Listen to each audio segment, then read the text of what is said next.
Murid-murid, pada kali ini kita akan meninjau apakah istimewa dan uniknya pula tamadun awal yang terakhir, iaitu tamadun Huang Ho. Seperti dalam tamadun awal lain, sungai juga menjadi nadi utama pembentukan tamadun Huang Ho. Tamadun ini muncul daripada kesuburan tanah yang terdapat di Huang Ho atau Sungai Kuning di bahagian utara China.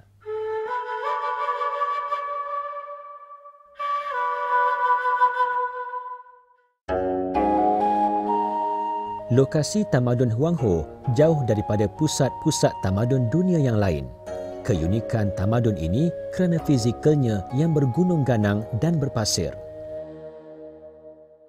Sungai Huang Ho menjadi nadi utama dalam pembentukan tamadun Huang Ho kerana berperanan menyuburkan kawasan sekitarnya. Tanah yang subur menarik penduduk nomad untuk tinggal menetap dan membina pertempatan.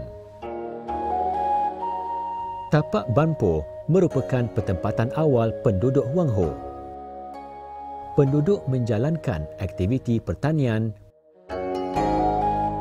penternakan, mengumpul hasil hutan dan memburu.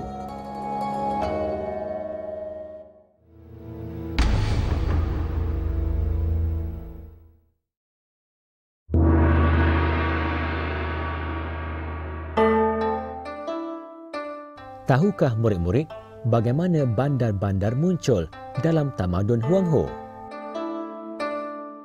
Bandar-bandar muncul daripada pertempatan awal yang berasaskan kegiatan pertanian.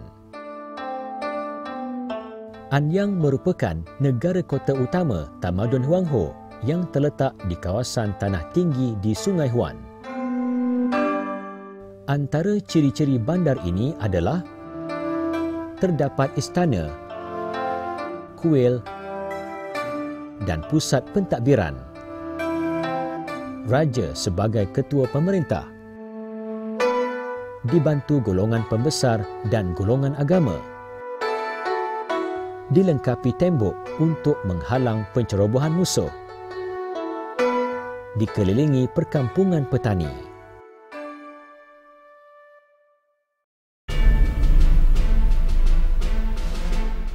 Organisasi sosial tamadun Huang Ho memperlihatkan satu susun lapis masyarakat yang tersusun. Raja menduduki lapisan paling atas sebagai peneraju kerajaan. Lapisan kedua ialah golongan bangsawan, pembesar dan pegawai kerajaan. Golongan petani, artisan dan pedagang merupakan lapisan bawahan.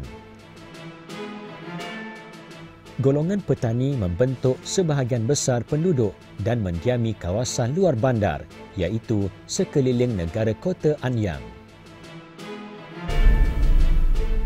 Manakala golongan artisan pula murid-murid wujud disebabkan penguasaan mereka dalam teknologi gangsa. Golongan paling bawah ialah golongan hamba.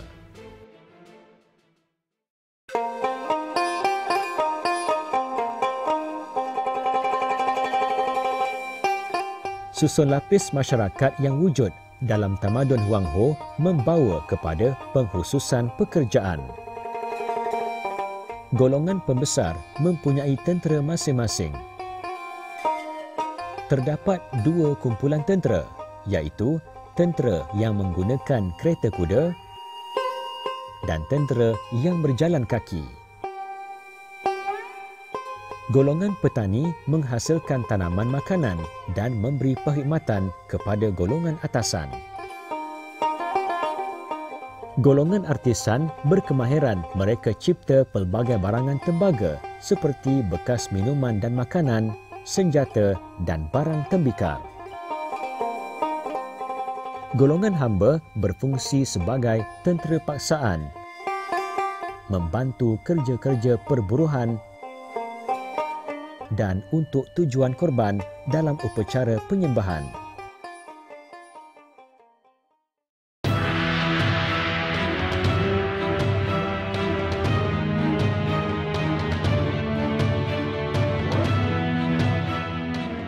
sistem pemerintahan dinasti Shang berbentuk pemerintahan beraja.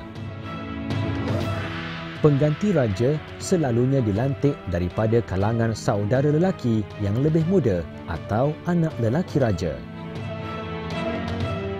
Raja Shang mempunyai kewibawaan politik, ekonomi, sosial dan agama. Raja-Raja Shang berkuasa secara langsung di kawasan pusat pentadbiran. Menurut kepercayaan masyarakat tamadun ini, raja menerima mandat daripada Tuhan. Sebagai keturunan pemerintah agama, raja-raja ini tidak perlu mendapatkan pengesahan politik. Dalam urusan pentadbiran, raja dibantu oleh golongan bangsawan dan pegawai kerajaan. Dinasti selepasnya itu, dinasti Zhou, mencontohi pemerintahan dinasti Shang. Antara pentadbiran raja-raja dinasti Zhou ialah membahagikan pemilikan tanah kepada wilayah-wilayah, melantik pembesar tempatan di setiap wilayah, mengikat pembesar melalui ikrar taat setia, memberikan hadiah kereta kuda, senjata gangsa, hamba dan binatang, dan memberikan hak kepada pembesar sebagai ketua agama upacara korban. Tahukah murid-murid mengapa Raja-Raja Zhou melaksanakan pentadbiran sedemikian? Raja-Raja Zhou memerlukan taat setia dan sokongan pembesar-pembesar tempatan untuk mengukuhkan kedudukan sebagai raja. Sebagai balasannya, pembesar-pembesar tempatan pula melindungi Raja-Raja Zhou dan memberi bantuan tentera pada masa peperangan.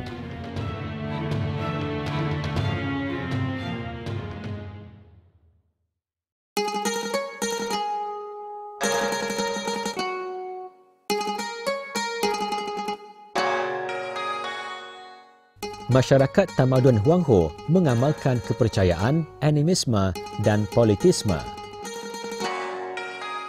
Masyarakat Shang mengamalkan penyembahan roh nenek moyang berdasarkan kepercayaan bahawa nenek moyang menentukan nasib keluarga mereka. Mereka juga menyembah Tuhan Syurga, Shangti, Tuhan Bumi, Tu. Mereka juga percaya kepada konsep Tian, iaitu kuasa tertinggi alam semesta atau syurga. Upacara penyembahan ini melibatkan permainan muzik, tarian dan upacara korban yang diketuai oleh golongan bomoh. Penemuan tulang binatang dan kulit kura-kura di Anyang dikenali sebagai tulang nujum atau tulang orakel.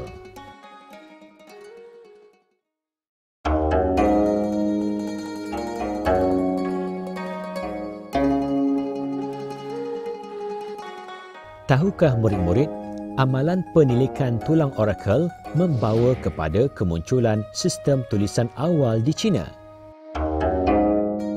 Rekahan-rekahan pada tulang ini menimbulkan idea masyarakat Cina untuk mencipta tulisan. Tulisan ini berbentuk ideogram, iaitu tulisan berbentuk simbol. Tulisan ini kebanyakannya mempunyai gambar seperti kanak-kanak, bulan, matahari dan sungai.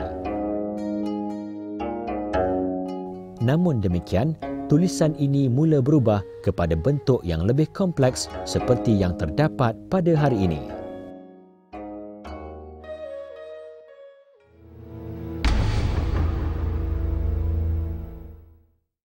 Sekarang kita pelajari apakah bentuk sumbangan tamadun Huangho kepada peradaban dunia hari ini.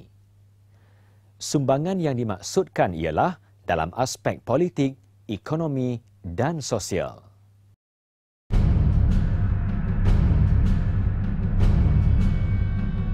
Sistem pemerintahan monarki tamadun Huangho diteruskan sehingga zaman dinasti Qing. Perubahan berlaku hanya dari segi gelaran raja yang diubah kepada maharaja. Konsep anak syurga dan mandat daripada syurga masih dikekalkan sehingga abad ke-20. Amalan putaran dinasti juga diteruskan yang diikuti oleh semua dinasti berikutnya.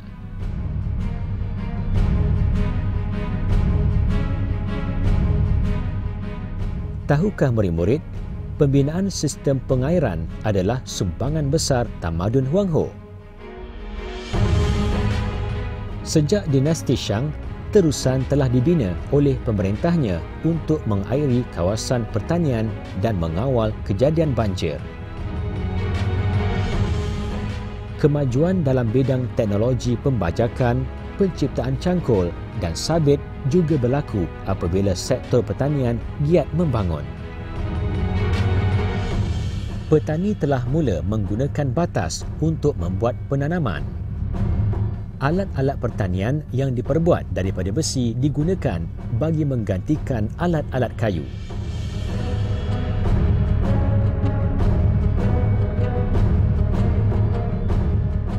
Pemujaan roh nenek moyang yang bermula pada zaman Shang masih diamalkan oleh masyarakat Cina hingga ke hari ini.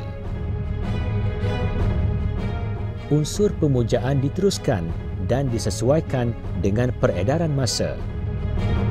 Misalnya, unsur korban manusia digantikan dengan makanan, duit kertas dan barangan perhiasan. Konsep yin dan yang, iaitu dua kuasa yang saling melengkapi, juga masih mempengaruhi masyarakat Cina hingga hari ini. Konsep keseimbangan antara dua kuasa tersebut digunakan dalam ilmu perubatan tradisional bagi membolehkan seseorang berada dalam keadaan sihat. Konsep Feng Shui juga merupakan kepercayaan yang masih dipraktikkan oleh masyarakat Cina.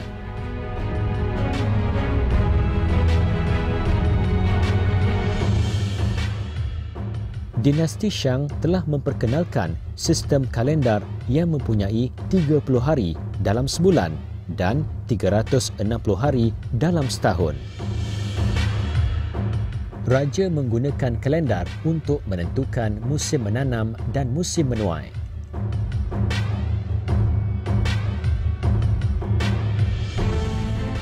Falsafah perang Sun Tzu adalah satu lagi amalan yang masih digunakan sehingga kini. Karya Sun Tzu iaitu The Art of War memperincikan selok-belok perang dan cara mengatasi musuh. Kini, falsafah perang tersebut digunakan sebagai taktik dalam urusan perniagaan.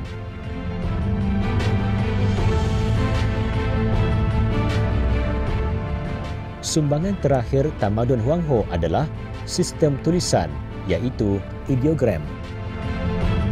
Tulisan ini digunakan secara meluas dalam bidang penulisan dan percetakan serta diajarkan di sekolah sehingga hari ini.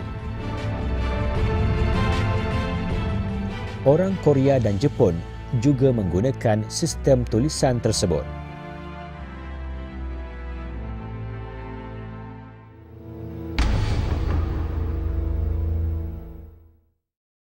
Jika kita mengimbas kembali kepada 4 tamadun awal, kita dapat melihat wujudnya kesamaan dari segi proses pembentukannya.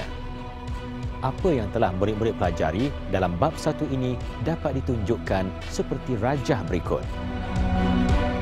Setiap tamadun berkembang daripada perkampungan prasejarah akhir, iaitu daripada perkampungan itu lahirlah bandar dan negara kota. Di kota-kota itu telah berlaku perkembangan kegiatan ekonomi yang pesat dan juga pertumbuhan penduduk. Kepelbagaian kegiatan ekonomi ini telah membawa kepada pengkhususan pekerjaan dan juga keperluan infrastruktur seperti jalan dan kawalan undang-undang. Kesemua itu telah menyebabkan sistem pemerintahan berubah menjadi lebih kompleks. Apa yang wujud dalam tamadun awal itu telah menjadi asas kepada peningkatan tamadun yang akan dibicarakan dalam bab berikutnya. Daripada setiap tamadun itu, tentulah terdapat beberapa aspek yang dapat dijadikan teladan dan rangsangan. Setiap tamadun awal itu adalah unik dan istimewa. Contohnya, tamadun Mesopotamia telah memperlihatkan usaha manusia untuk hidup lebih aman melalui pengenalan Undang-Undang Hammurabi. Tamadun Mesir Purba pula dengan keajaiban seni binanya, dan tamadun Indus dengan keunikan sistem perancangan bandarnya. Dalam tamadun Huangho pula, kecekalan para pemerintah dan masyarakatnya mengawal aliran sungai Huangho agar tidak memudaratkan kegiatan pertanian mereka merupakan sesuatu usaha yang boleh diteladani. Masyarakat dan pemerintah dalam tamadun Huangho dalam pada masa itu tidak melarikan diri atau berpindah daripada bahaya banjir yang melanda mereka. Sebaliknya, mereka telah membina sistem pengairan bagi mengelakkan bahaya tersebut. Memang benar murid-murid, setiap kejadian yang berlaku sama ada sungai besar atau gunung yang tinggi tetap mempunyai hikmah dan faedahnya. Hikmah dan faedah itu akan hanya dapat dihasilkan sekiranya manusia bersikap cekal dan bertindak secara inovatif. Sifat dan sikap sebegini masih tetap relevan pada zaman moden untuk membina tamadun masa kini. Sekian untuk kali ini. Jumpa lagi.